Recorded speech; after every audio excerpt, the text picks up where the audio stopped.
நாள் ஒரு பெரிய கூட்டம் இயேசுவின் போதனைகளை கேட்கவும் அவர் செய்த அதிசயங்களை காணவும் அவரை பின்தொடர்ந்தனர்.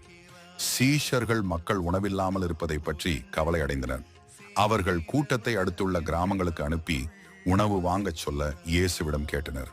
ஆனால் இயேசு, நீங்கள் அவர்களுக்கு உணவு கொடுங்கள் என்றார். சீஷர்கள் ஆச்சரியமாக கேட்டனர், 5 அப்பங்கள் மற்றும் 2 மீன்களை கொண்டு இந்த பெரிய கூட்டத்துக்கு எப்படி கொடுப்பது என குழப்பமடைந்தனர். அங்கே 5000 ஆண்கள், பெண்கள் மற்றும் குழந்தைகள் இருந்தார்கள். இயேசு மக்கள் அனைவரையும் புல்வெளியில் கூட்டமாக அமரச் சொன்னார். அவர் 5 அப்பங்களையும் 2 மீன்களையும் எடுத்துக்கொண்டு வானத்தை நோக்கி பிரார்த்தித்தார். பின் அவற்றை எடுத்து சீஷர்களுக்கு கொடுத்தார். அவர்கள் அவற்றை கூட்டத்துக்கு விநியோகித்தனர். அவர்களில் அனைவரும் நிறைவாக உண்பதோடு 12 கூடை நிறைய மீதமாக இருந்தது.